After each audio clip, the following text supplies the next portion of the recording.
Selamat pagi Bapak Ibu dan Saudara sekalian yang dikasihi Tuhan. Bagaimana kabarnya hari ini?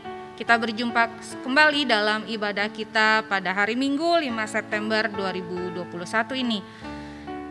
Kita akan menyiapkan hati kita, pikiran kita untuk datang kepada Tuhan dalam saat teduh. Mari kita bersaat teduh.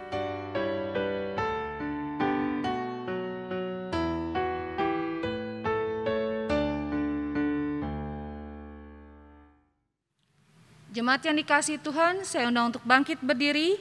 Kita akan masuk dalam ibadah kita pagi ini. Marilah kita menghampiri tahta kasih karunia-Nya. Carilah Tuhan selama Ia berkenan ditemui.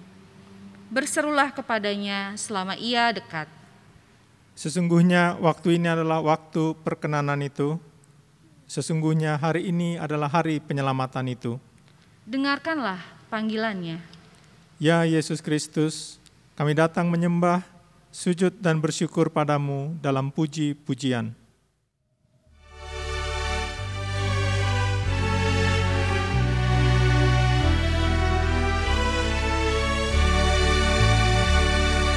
Inilah hari Minggu, hari Tuhan yang kudus.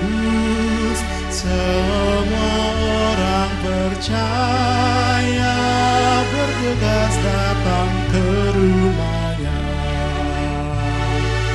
Dengarkanlah panggilan-Nya, Yesus mengundang engkau. Marilah orang percaya, marilah datang segera.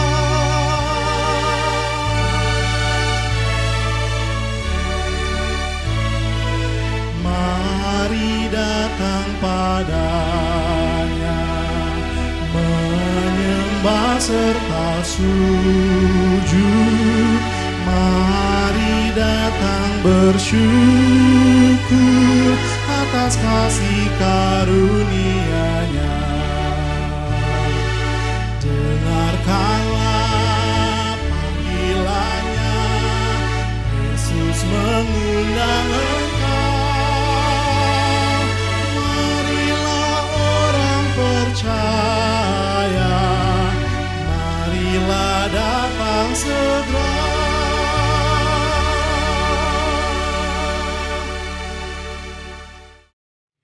Kebaktian minggu ini terjadi karena pertolongan Tuhan yang menciptakan langit dan bumi dan segala isinya.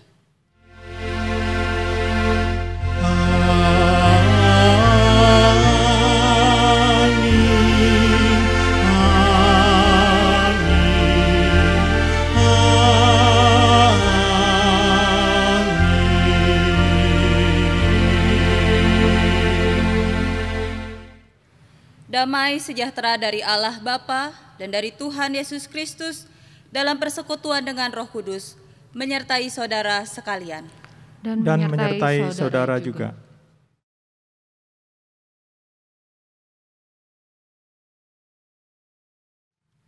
Jemaat yang Tuhan kasihi, tema kebaktian kita di hari ini adalah ketabahan dalam berharap. Tuhan tidak pernah menjanjikan langit selalu biru, dan jalan selalu rata atau hidup yang selalu nyaman. Ada kalanya Ia mengizinkan awan gelap, hujan dan badai menerpa, perjalanan hidup yang sukar dan terasa berat. Iman dan pengharapan padanya, juga ketabahan, sangatlah diperlukan. Tujukanlah pandangan dan pautkan hati kita kepadanya yang berjanji selalu menyertai dan memberi kekuatan. Kami percaya Dia Maha Baik, maka kukatakan pada jiwaku, tenang dan sabarlah, hai jiwaku.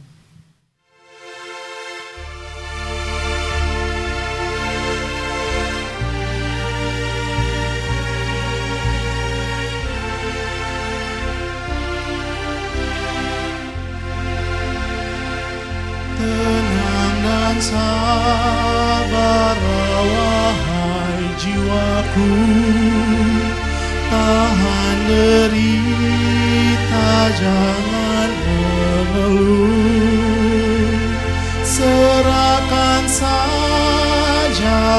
pada Tuhanmu, segala duka yang menimpamu.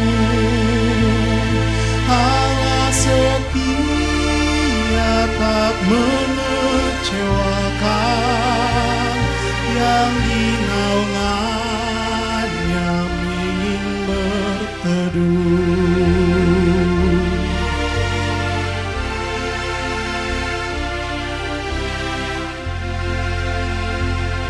Tenang dan sabarlah wahai jiwaku, biarkan Tuhan yang memimpinmu, sebab di tangan Allah masa lampau, dikendalikan masa depanmu.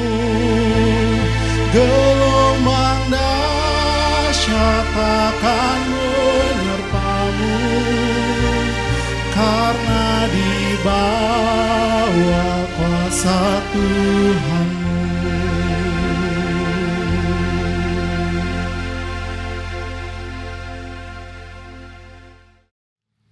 Marilah kita mengaku dosa dan kesalahan kita di hadapan Tuhan. Allah Bapa yang Maha Kudus, berada di hadirat-Mu menyadarkan kami akan kesalahan dan dosa kami. Karena itu setiap kami merendahkan diri di hadapan Engkau yang Maha Pengasih dan Pengampun. Kami mau mengaku dosa kami kepadamu, kepada suami istri kami, anak orang tua kami, kerabat sahabat kami, mereka yang kami jumpai dalam keseharian.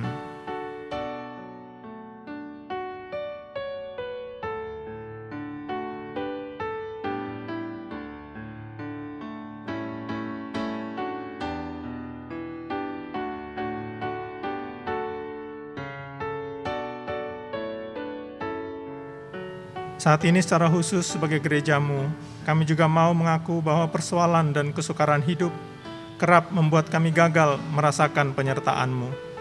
Ketika masalah masih di hadapan kami menganggap Tuhan tidak menolong, Tuhan mengabaikan kami.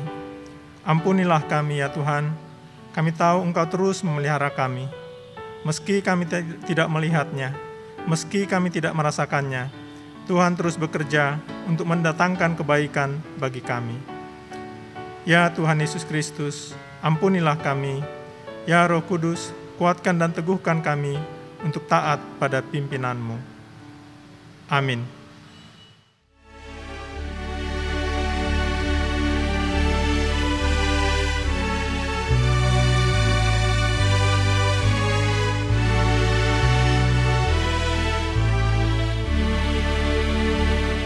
Oh Tuhanku, Kau datang ke dunia untuk menghapus dosa umat-Mu, bagai seekor rusa yang dahaga padamu. Tuhanku, merindu hatiku, aku berserah ya Tuhan padamu. Ku berikan bagi-Mu seluruh hidupku.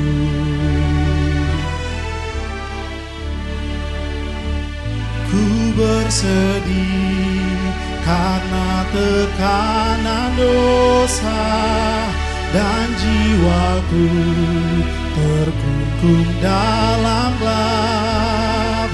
Kini berikan damai dan sentosa tahirkan diriku, dan dosa pun lenyap. Aku berserah ya Tuhan padamu. Ku berikan bagi-Mu seluruh hidupku.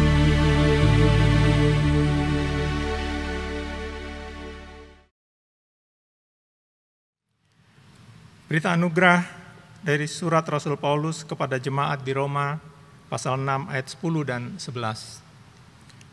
Sebab kematiannya adalah kematian terhadap dosa, satu kali dan untuk selama-lamanya, dan kehidupannya adalah kehidupan bagi Allah. Demikianlah hendaknya kamu memandangnya, bahwa kamu telah mati bagi dosa, tetapi kamu hidup bagi Allah dalam Kristus Yesus. Di dalam Kristus engkau telah diampuni. Di dalam Kristus engkau pun telah diampuni. Damai Kristus bagimu. Damai Kristus bagimu juga.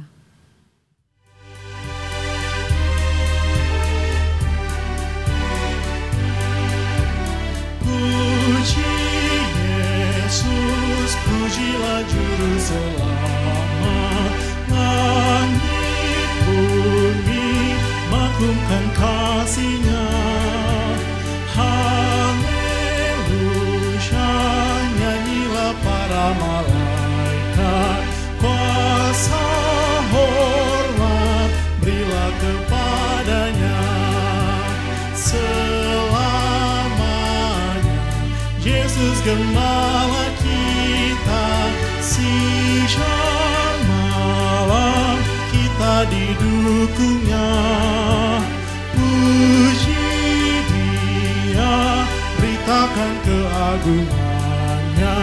Puji Dia, mari bernyanyilah.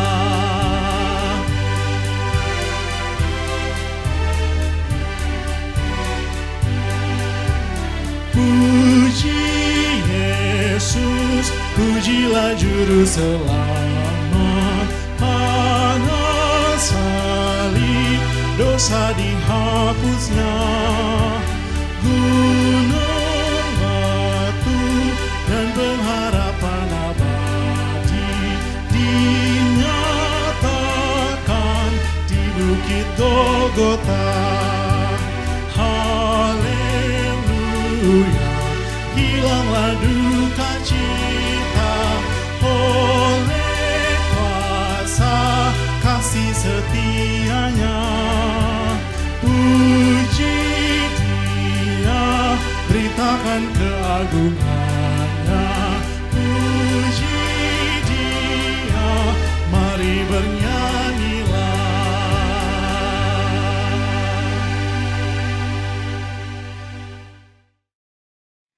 Bapak, Ibu, dan Saudara, mari kita menyiapkan hati dan pikiran untuk pemberitaan firman Tuhan. Kita berdoa. Di tengah begitu banyak hal yang harus kami pikirkan, di tengah begitu beratnya pergumulan hidup yang harus kami hadapi, kami ingin tetap memiliki pengharapan sekecil apapun itu, Tuhan.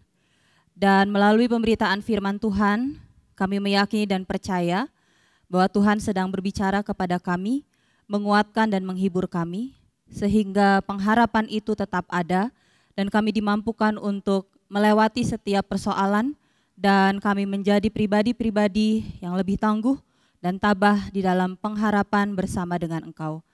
Berfirmanlah kepada kami Tuhan, karena kami siap untuk mendengarkannya. Kami berdoa di dalam nama Tuhan Yesus Kristus. Amin. Pembacaan Alkitab diambil dari Injil Tuhan Yesus Kristus menurut Markus pasal 7 ayat 24 sampai 30. Injil Tuhan Yesus Kristus menurut Markus pasal 7 mulai ayat 24. Lalu Yesus berangkat dari situ dan pergi ke daerah Tirus. Ia masuk ke sebuah rumah dan tidak mau bahwa ada orang yang mengetahuinya. Tetapi kedatangannya tidak dapat dirahasiakan. Malah seorang ibu yang anaknya perempuan kerasukan roh jahat segera mendengar tentang dia, lalu datang dan tersungkur di depan kakinya. Perempuan itu seorang Yunani, bangsa Sirofenisia. Ia memohon kepada Yesus untuk mengusir setan itu dari anaknya. Lalu Yesus berkata kepadanya, "Biarlah anak-anak kenyang dahulu, sebab tidak patut mengambil roti yang disediakan bagi anak-anak dan melemparkannya kepada anjing." Tetapi perempuan itu menjawab, "Benar Tuhan, tetapi anjing yang di bawah meja juga makan remah-remah yang dijatuhkan anak-anak." Maka kata Yesus kepada perempuan itu, "Karena kata-katamu itu, pergilah sekarang. sebab setan itu sudah keluar dari anakmu.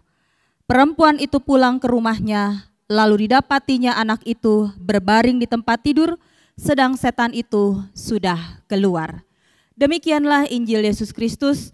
Berbahagialah kita yang mendengarkan, memelihara, dan melakukan firman-Nya setiap hari. Haleluya.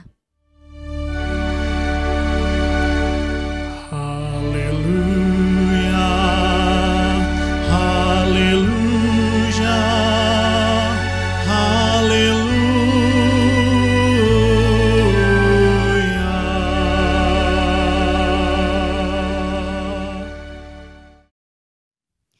Bapak, Ibu, dan Saudara yang dikasihi oleh Tuhan Yesus Kristus, sepanjang kita masih bernafas, sepanjang kita masih menjalani kehidupan, sepanjang kita masih berada di dunia ini, tentu sebagai manusia kita tidak lepas dari yang namanya persoalan, pergumulan, dan hal-hal yang membuat kita harus berjuang dalam hidup ini kita harus hadapi. Di tengah-tengah berbagai persoalan dan hal-hal yang harus kita hadapi tersebut, kita menemui satu kondisi yang mau tidak mau kita juga harus hadapi bersama, yaitu pandemi. Pandemi, Bapak, Ibu, dan Saudara, membuat manusia dipaksa untuk bertahan hidup, harus berjuang dan melanjutkan kehidupan. Sebelum pandemi ada begitu banyak persoalan dan masalah, dan sekarang ketika pandemi melanda, persoalan dan pergumulan itu semakin berat. Kita seperti dipaksa untuk bertahan hidup.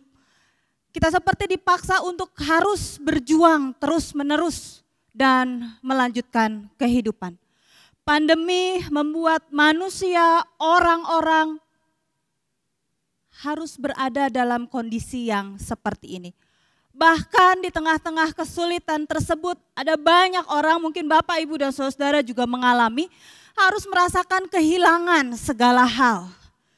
Kehilangan orang yang dikasihi, kehilangan pekerjaan, kehilangan penghasilan, kehilangan masa depan, kehilangan semangat, dan lain sebagainya. Sungguh Bapak, Ibu, dan Saudara, tidak ada pandemi, hidup kita sudah berat.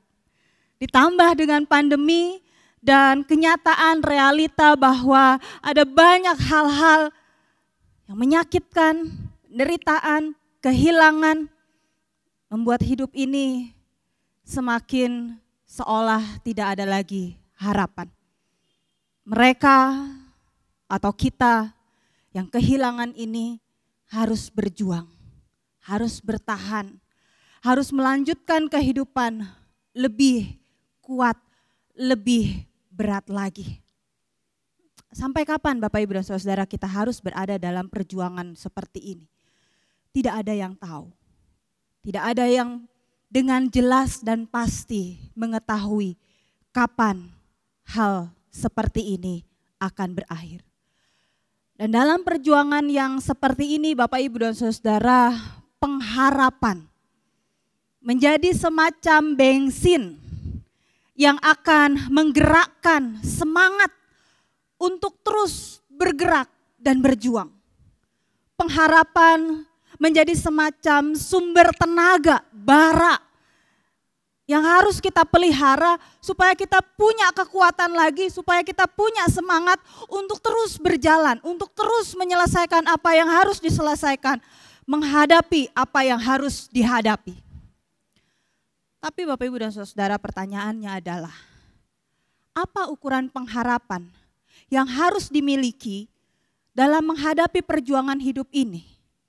Apa ukuran pengharapan sehingga kita bisa tabah di tengah penderitaan?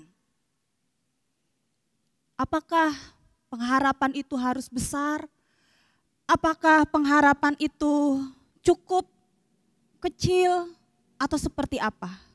Apa ukuran pengharapan sehingga kita bisa tetap tabah di tengah penderitaan ini? Bapak, Ibu, dan Saudara, ada orang mengatakan bahwa pengharapan itu diukur dari kesuksesan, keberhasilan, atau pencapaian-pencapaian yang didapatkan. Jadi orang kalau dia berhasil, kalau dia punya kesuksesan, kalau dia punya pencapaian-pencapaian tertentu, berarti orang ini punya pengharapan dan pengharapannya besar. Ada orang yang mengatakan seperti itu. Mungkin Bapak, Ibu, dan Saudara berpikir hal yang serupa. Bahwa ukuran pengharapan itu dilihat dari pencapaian, kesuksesan, keberhasilan yang diraih, yang diterima, yang didapatkan. Jadi kalau orang punya pengharapan yang besar, maka katakanlah begitu ya, contohnya misalnya sembuh dari sakit keras atau sakit menahun. Oh, karena dia punya pengharapan yang besar maka dia sembuh dari sakit keras, dari sakit menahun. Atau misalnya contoh yang lain, doa-doanya dikabulkan sesuai dengan keinginan. Nah, kalau ada orang yang doanya dikabulkan sesuai dengan apa yang dia harapkan, yang dia inginkan, berarti pengharapan orang ini besar sekali. Atau mungkin Bapak, Ibu, dan Saudara bicara tentang kondisi ekonomi. Ada juga yang mengatakan bahwa ukuran pengharapan itu dilihat dari bisnis yang tadinya bangkrut, yang tadinya hampir habis-habisan, lalu kemudian jadi sukses dan berhasil. Wah, ini berarti orang ini punya pengharapan yang besar. Atau dia punya anak-anak gitu ya, dan anak-anaknya menjadi anak-anak yang membanggakan. Dan anak-anak ini berhasil juga dalam karir, keluarga, bahkan segala aspek kehidupan dari mereka. Oh, berarti orang tua ini punya pengharapan yang besar. Sehingga anak-anak mereka berhasil, anak-anak mereka sukses, anak-anak mereka bisa membanggakan. Atau mungkin yang sedang berada dalam pergumulan rumah tangga. Ada orang mengatakan bahwa kalau keluarga ini punya pengharapan yang besar, kalau keluarga ini punya pengharapan yang luar biasa, maka rumah tangga mereka yang tadinya hampir hancur bisa dipulihkan dan mereka berdamai kembali. Mungkin Bapak, Ibu, dan Saudara setuju dengan contoh-contoh tadi, dengan realita-realita hidup seperti itu, bahwa pengharapan itu diukur dari keberhasilan, kesuksesan, dan pencapaian-pencapaian yang diterima. Tapi Bapak, Ibu, dan Saudara, bagaimana jika yang dihadapi dan yang terjadi justru sebaliknya? Bagaimana jika yang dihadapi dan terjadi adalah sakit tapi tidak kunjung sembuh? Doa tidak atau belum dijawab seperti yang diinginkan atau yang didoakan. Usaha stagnan, tidak ada penghasilan, progres yang berarti, kondisi ekonomi semakin sulit, anak-anak memalukan, anak-anak berantakan, rumah tangga di ujung tanduk, menjadi korban kekerasan dalam rumah tangga. Kalau Bapak, Ibu, dan Saudara, mungkin juga ada Bapak, Ibu, dan Saudara yang sedang berada dalam kondisi seperti ini. Kalau ini yang terjadi, apakah tidak ada pengharapan di sana? Kalau kondisi yang sebaliknya sedang dihadapi, kalau kondisi yang sebaliknya sedang terjadi, apakah artinya tidak ada pengharapan di sana? Bapak, Ibu, dan Saudara, hari ini bacaan kita cukup menarik. Karena Injil Markus pasal 7 ayat 24 sampai 30 bercerita tentang satu kondisi yang mungkin cukup relevan dengan kehidupan kita di masa sekarang. Kita akan melihat bersama apa yang terjadi dalam cerita di Injil Markus ini. Perjumpaan Yesus dengan seorang perempuan Siro Fenisia.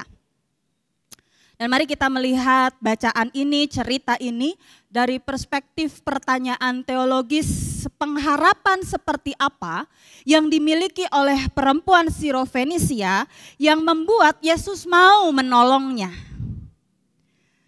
Bapak Ibu dan Saudara, mari kita bedah sedikit apa yang terjadi, apa yang dialami, perjumpaan seperti apa yang pada saat itu berlangsung di dalam Markus pasal 7 ayat 24 sampai 30. Jadi sepintas Bapak Ibu dan Saudara, kalau Bapak Ibu membaca perikop ini, kita akan menemukan bahwa perjumpaan ini adalah sebuah perjumpaan yang tidak lazim terjadi. Jadi ada sebuah perjumpaan yang tidak lazim terjadi di tempat itu. Sebuah situasi yang tidak sederhana. Sebuah situasi yang bukan hanya Yesus ketemu dengan seorang perempuan. Kenapa tidak sederhana? Karena kita tahu ya, Yesus itu kan dalam perjalanan, dalam aktivitas, dalam ajarannya dia sering juga ketemu dengan berbagai perempuan begitu ya, dengan orang-orang yang terpinggirkan dan lain sebagainya. Mestinya sih begitu ya, perjumpaan Yesus dan perempuan ini adalah sebuah perjumpaan yang biasa saja, tapi ternyata tidak Bapak Ibu. Ada sebuah situasi yang tidak sederhana, yang tidak sekedar seorang Yesus berjumpa dengan seorang perempuan. Kaum yang selalu dibela, kaum yang selalu dikasihi oleh Yesus gitu ya. Kenapa? Karena mari kita lihat dari berbagai segi. Dari segi gender Bapak Ibu, perjumpaan Yesus yang seorang laki-laki bertemu dengan seorang perempuan berbangsa Sirofenisia. Jadi ini ada satu hal yang cukup menonjol, cukup menarik untuk diperhatikan. Jadi dari segi gender, Yesus yang laki-laki bertemu dengan seorang perempuan berbangsa Sirofenisia. Melihat dari segi yang lain, tempatnya, dari segi tempat, pertemuan antara Yesus dan perempuan Sirofenisia ini terjadi di sebuah rumah, di ruang private, bukan di ruang publik, bukan di lapangan, bukan di bait Allah, bukan di gunung, bukan di bukit, bukan di tepi danau, bukan di ruang publik, tapi di ruang private, di sebuah rumah, di mana tempat itu, rumah itu, tadinya Yesus ingin pakai untuk dia bisa mengasingkan diri. Jadi dari segi tempat kita tahu perjumpaan antara Yesus dan perempuan Sirofenisia ini terjadi di ruang private. Dari segi ideologis politis, ini juga menarik Bapak Ibu. Dan kenapa tadi saya katakan bahwa perjumpaan ini tidak lazim, sebuah situasi yang tidak sederhana. Dari segi ideologis politis, pertemuan Yesus yang seorang Yahudi dan perempuan Yunani, jadi orang Yahudi bertemu dengan orang Yunani adalah pergulatan dua bangsa dalam ideologis dan kekuatan politik yang sulit untuk dipersatukan. Jadi sangat ini sulit untuk dipersatukan, Yahudi dan non-Yahudi. Nah, Bapak Ibu dan Saudara, di sisi lain tentu pertemuan ini juga melanggar hukum dan tata krama bangsa Yahudi. Yesus berjumpa dengan perempuan bangsa asing yang kafir gitu ya menurut orang-orang Yahudi dan berdosa dalam satu tempat, ruang private di rumah, melanggar.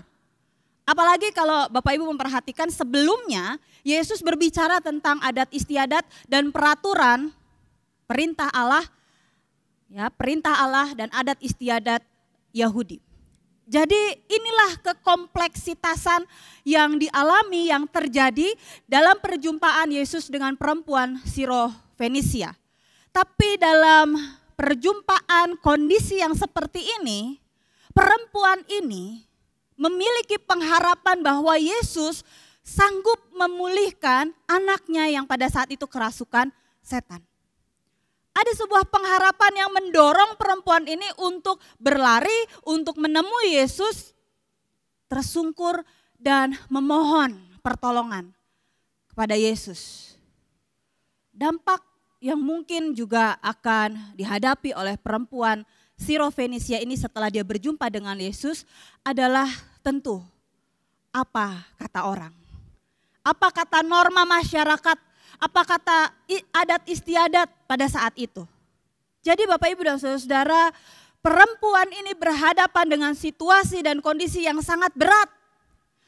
Mustahil dan sulit dari dalam dirinya maupun dari luar dirinya. Dari dalam dirinya karena dia seorang perempuan, orang Yunani, bangsa Sirofenisia, dia punya seorang anak perempuan pula kerasukan setan. Sebuah situasi yang berat, situasi yang mustahil dan sulit.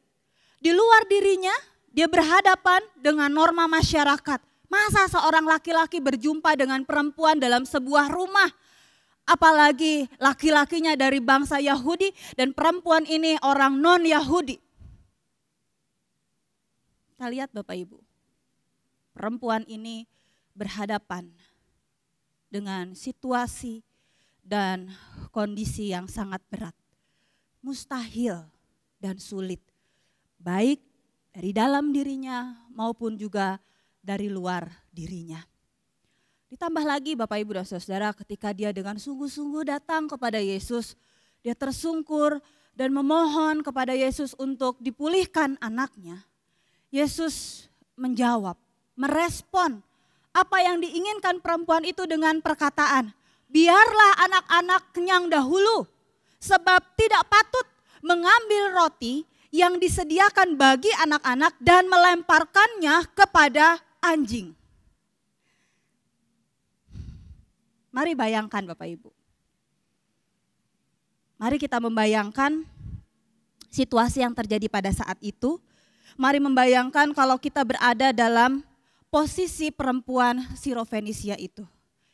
Dia tahu ada situasi yang berat, dia tahu ada situasi yang mustahil dan sulit, tapi dia mau berusaha, dia berusaha untuk mendatangi Yesus.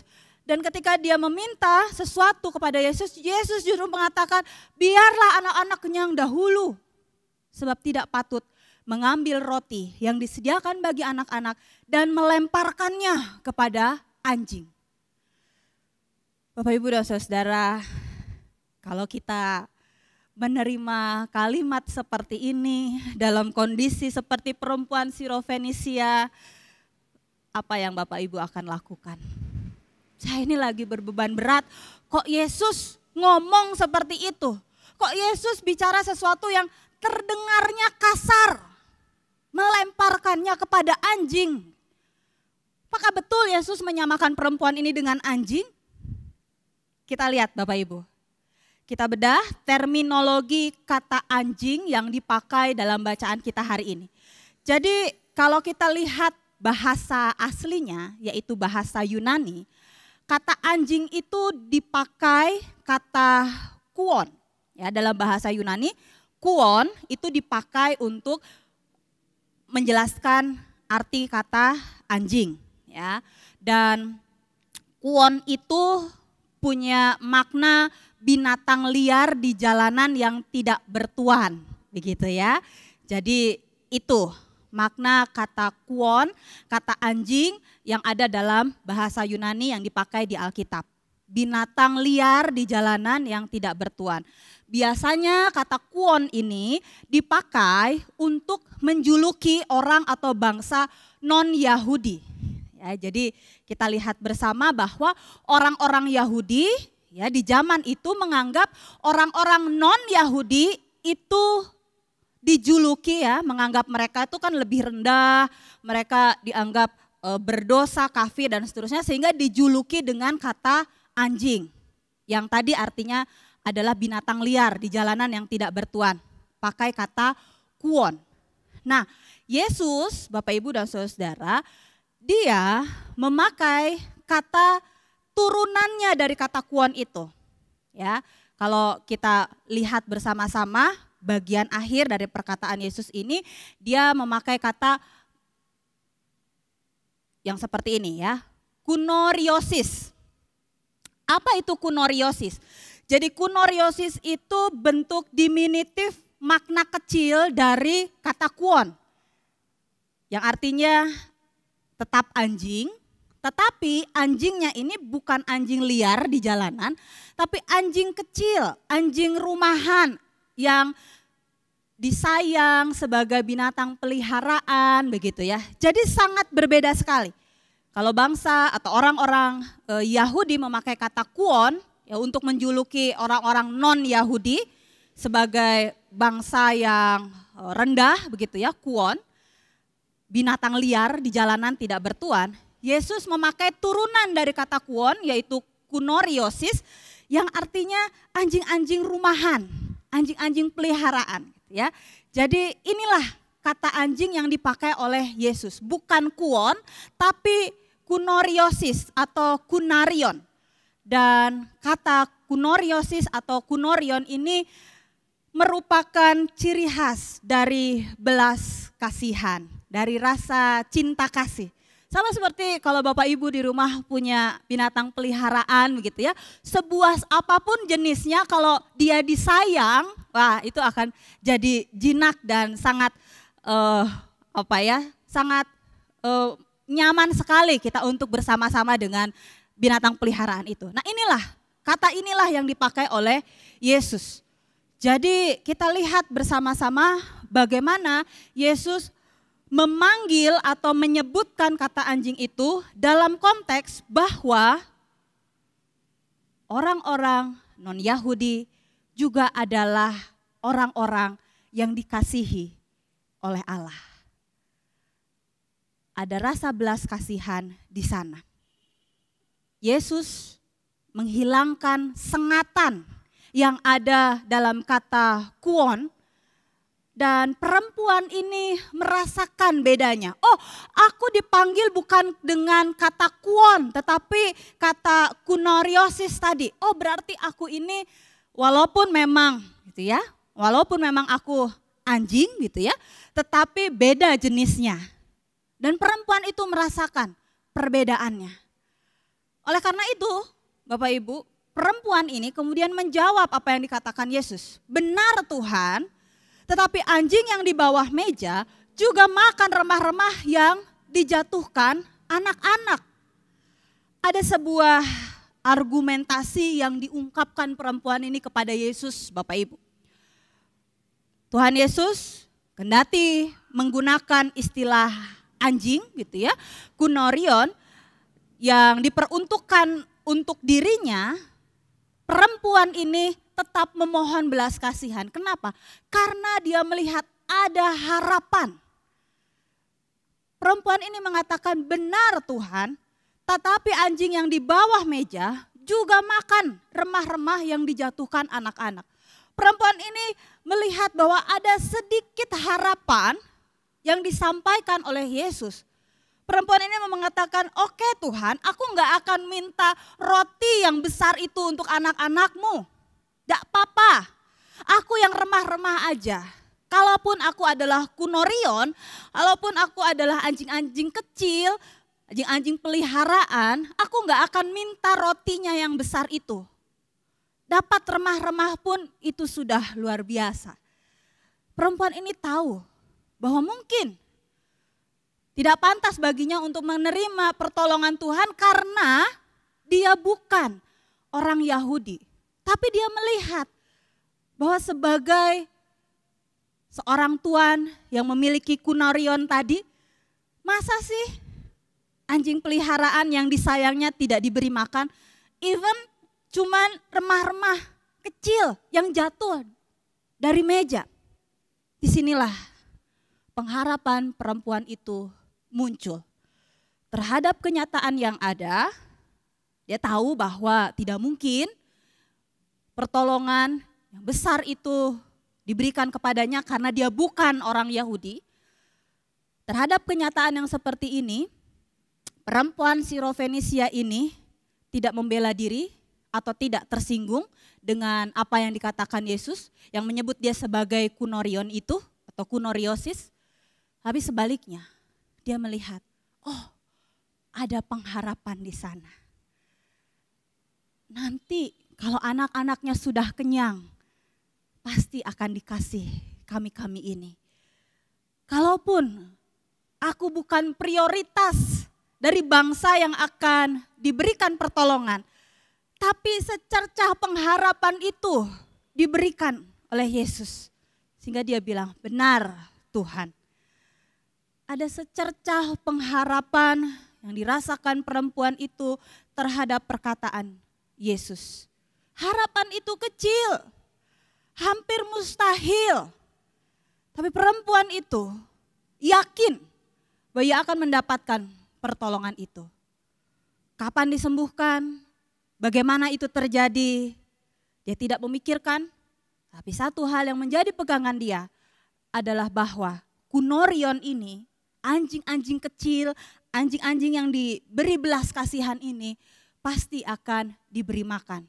Walaupun hanya remah-remah yang jatuh dari meja anak-anak. Melihat respon perempuan ini, Bapak Ibu dan Saudara, Yesus berkata, karena kata-katamu itu, pergilah sekarang. Sebab setan itu sudah keluar dari anakmu. Kalau Bapak Ibu memperhatikan di bacaan paralelnya, yaitu di Injil Matius pasal 15, Bapak Ibu akan menemukan perkataan Yesus kepada perempuan ini bicara tentang iman, gitu ya. Yang Yesus ini mengatakan pada intinya bahwa iman dari si perempuan ini menyelamatkan. Nah, dalam Injil Markus, Yesus mengatakan, karena kata-katamu itu, pergilah sekarang sebab setan itu sudah keluar dari anakmu.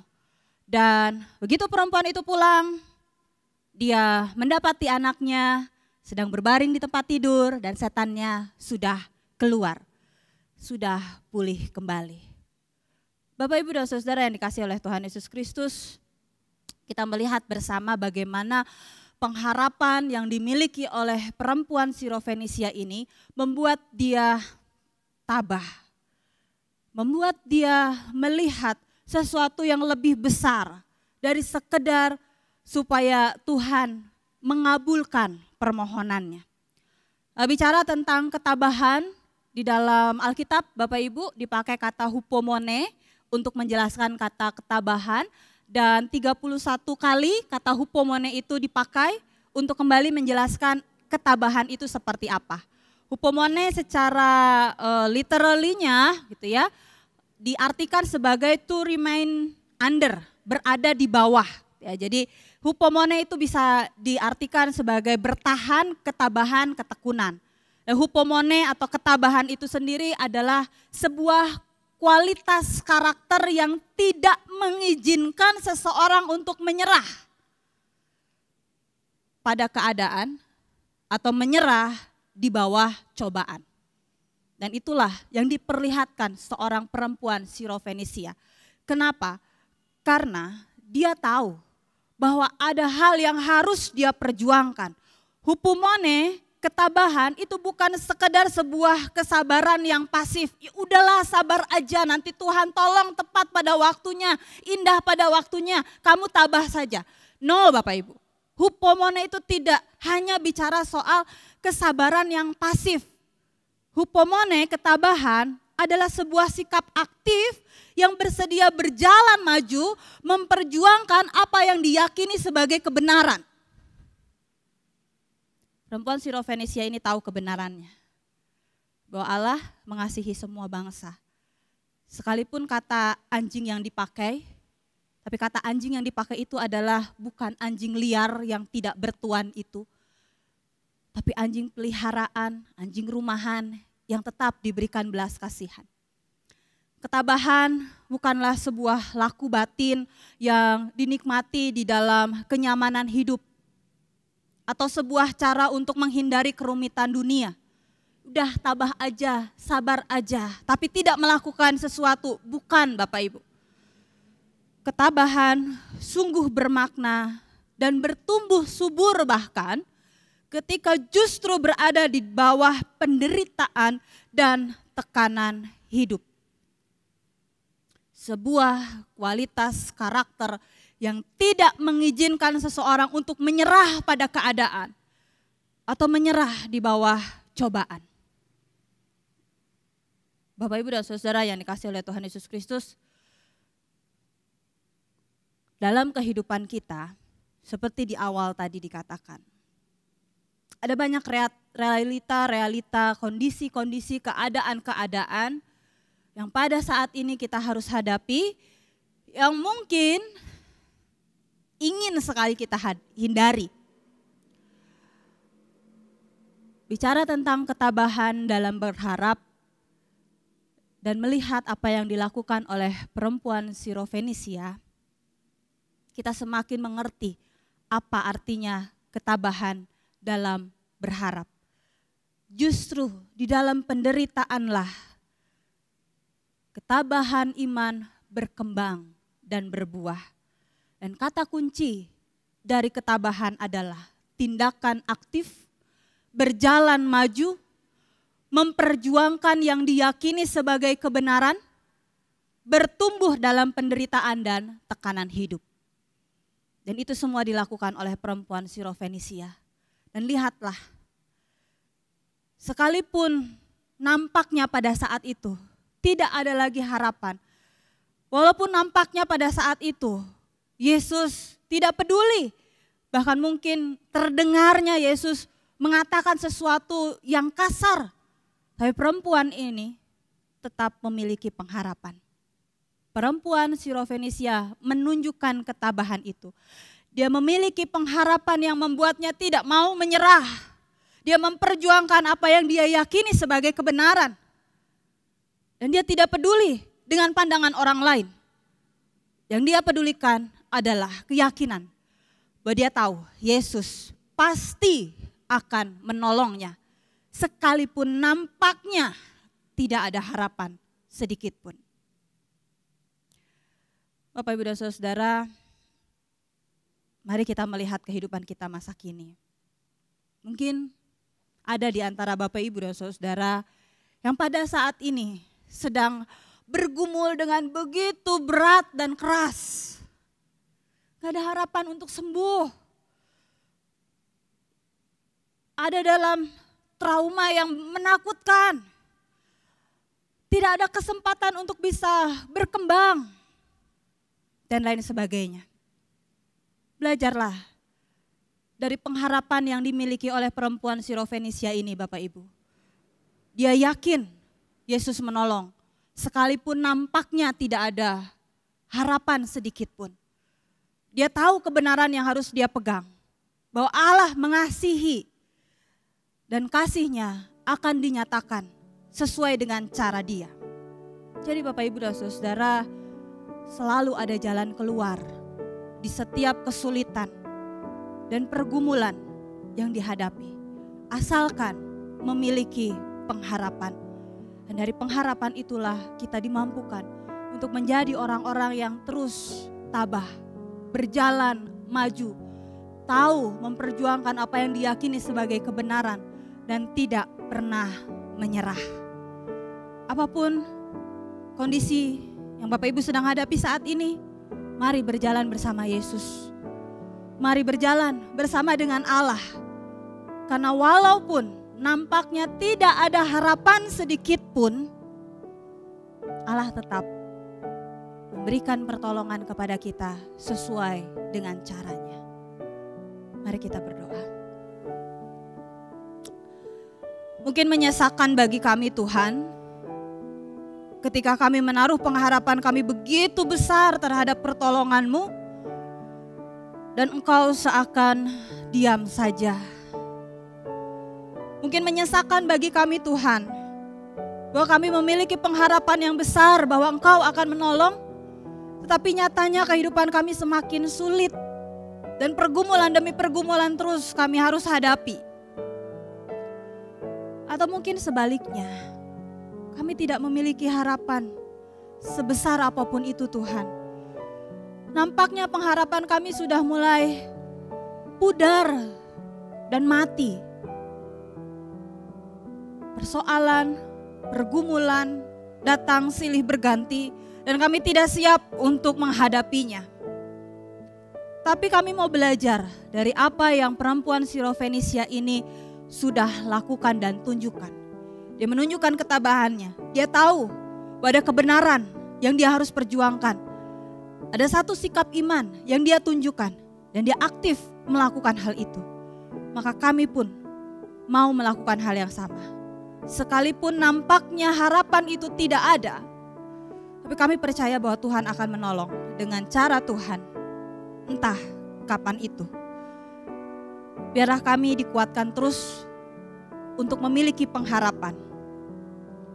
Biarlah kami selalu memandang Engkau sebagai Allah yang penuh dengan belas kasihan, yang tidak akan membiarkan anak-anaknya terlalu lama menderita.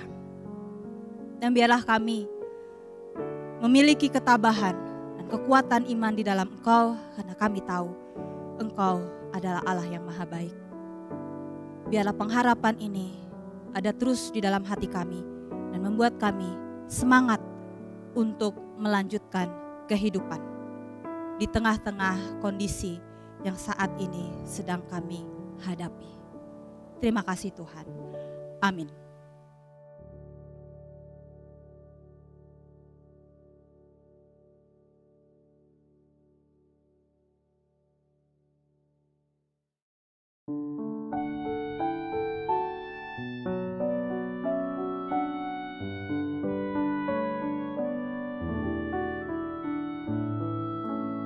Tinggal sertaku hari tak senja, gelap makin turun, Tuhan tinggallah, lain pertolongan tiada ku temu. Maha penolong tinggal sertaku.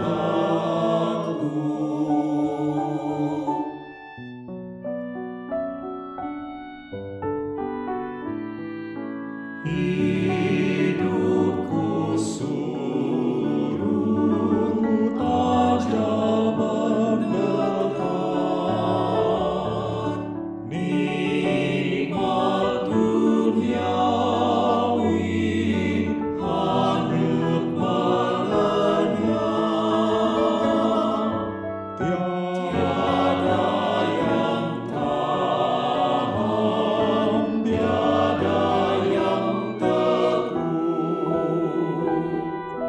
Kau yang abadi tinggal sertaku.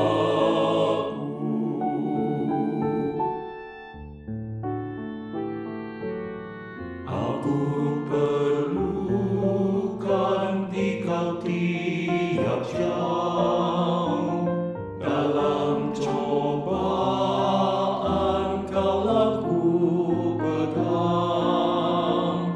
Siapa penuntun yang setaramu, siang dan malam tinggal sertaku. Aku tak takut karena Kau dekat, susah tak pahit, duka tak berat. Kuburkanlah di mana jayamu,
Jemaat Tuhan, marilah kita bersama dengan umat Allah di masa lalu, masa kini, dan masa depan mengikrarkan pengakuan iman rasuli.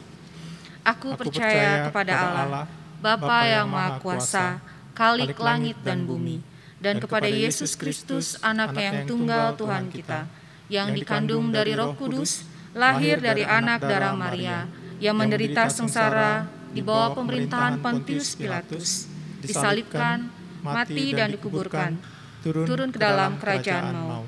Pada hari yang ketiga, bangkit pula dari antara orang mati, naik ke surga, duduk di sebelah kanan Allah, Bapa yang Maha Kuasa, dan dari sana Ia akan datang untuk menghakimi orang yang hidup dan yang mati. Aku percaya kepada Roh Kudus, gereja yang kudus dan am, persekutuan orang kudus, pengampunan dosa, kebangkitan orang mati, dan hidup yang kekal. Amin.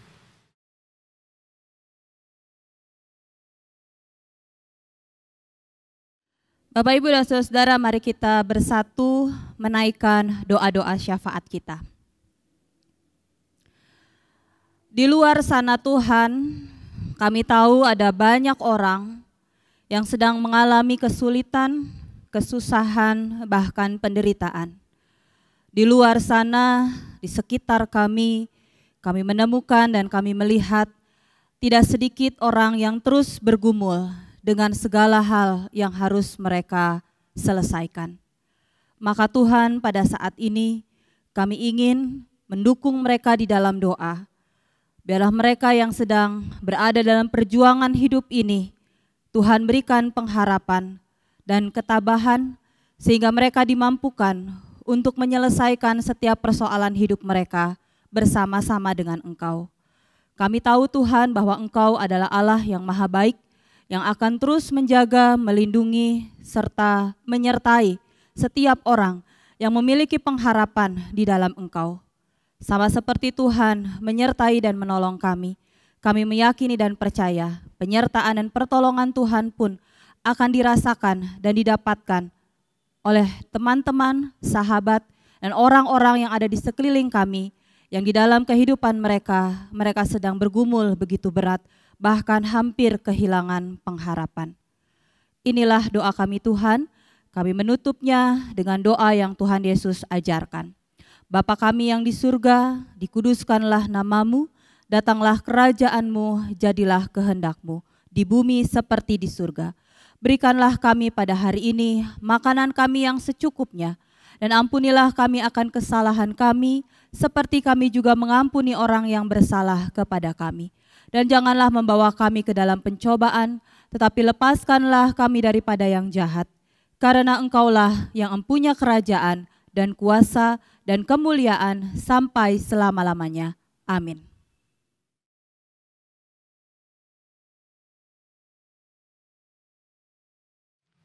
Mari bawa persembahan dan korban bagi Allah Tuhan kita, dengan mengingat firman-Nya dalam Mazmur 126 ayatnya yang ke-5 sampai dengan ke-6. Orang-orang yang menabur dengan mencucurkan air mata akan menuai dengan bersorak-sorai. Orang yang berjalan maju dengan menangis sambil menabur benih, pasti pulang dengan sorak-sorai sambil membawa berkas-berkasnya.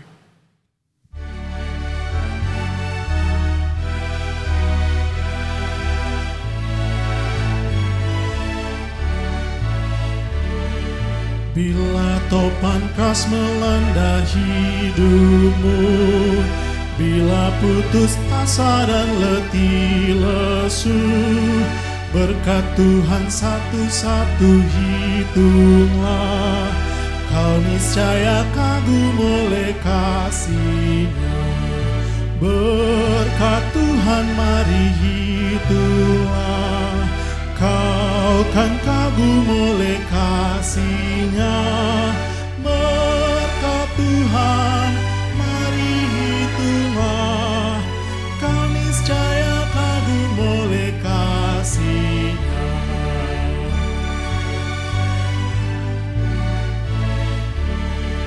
Adakah beban membuat kau penat? Salib yang kau pikul menekan berat. hitunglah berkatnya, pasti kau lega, dan bernyanyi terus penuh bahagia. Berkat Tuhan mari hitunglah, kau kan kagum oleh kasih-Nya. Berkat Tuhan mari hitunglah, kau niscaya kagum oleh kasih-Nya.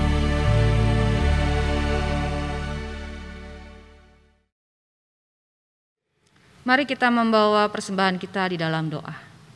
Tuhan, kami mengucap syukur untuk semua hal yang sudah Engkau berikan bagi setiap kami masing-masing. Meskipun saat ini kami masih harus menjalani setiap kegiatan kami lebih banyak di rumah. Tapi kami percaya Tuhan, kuasa-Mu nyata di dalam kehidupan kami. Berkat-Mu senantiasa melimpah dalam kehidupan kami. Dari setiap apa yang boleh kami persembahkan pada hari ini ya Tuhan, biarlah Engkau yang boleh menyempurnakannya.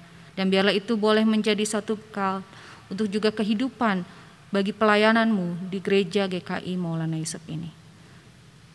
Terima kasih Tuhan Yesus, di dalam nama Tuhan Yesus kami berdoa dan mengucap syukur.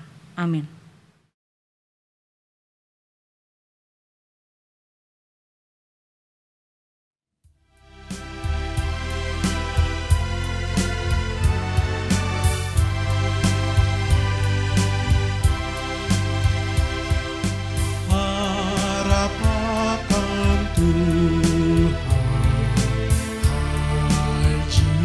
Jiwaku,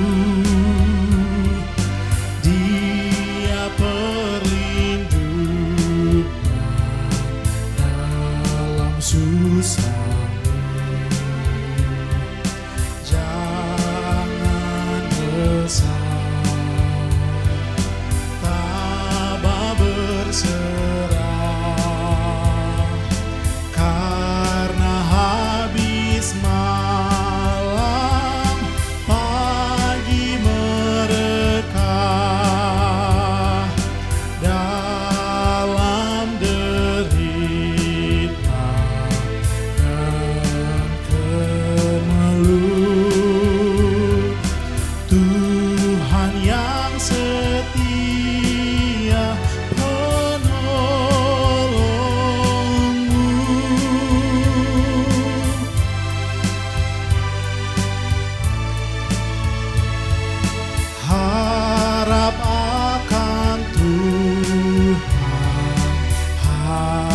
jiwaku, Dia perlindungan dalam susahmu. Walau sendu hatimu remuk, Tuhan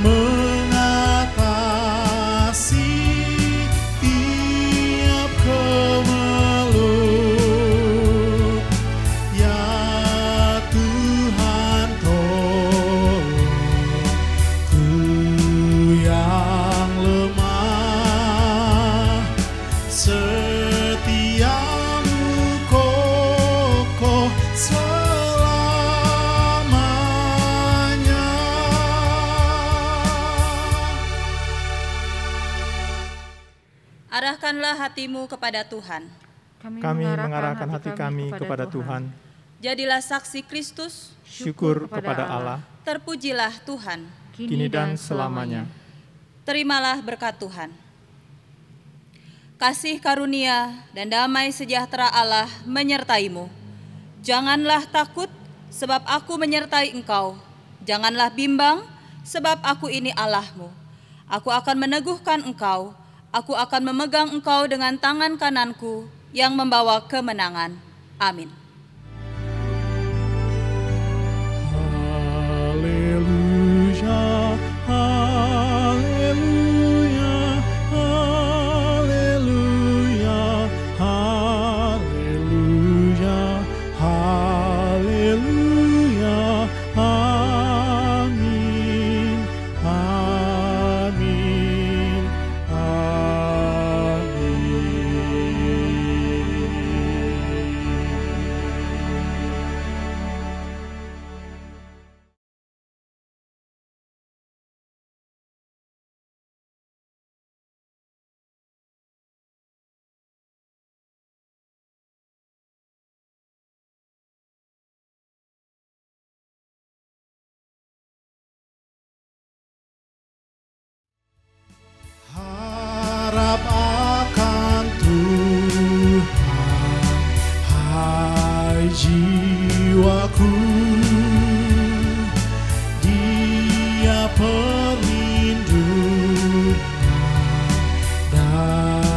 susahmu, walau sendu hatimu remuk, Tuhan mengatasi tiap kemelut. Ya Tuhan tolong ku yang lemah, setiamu kokoh.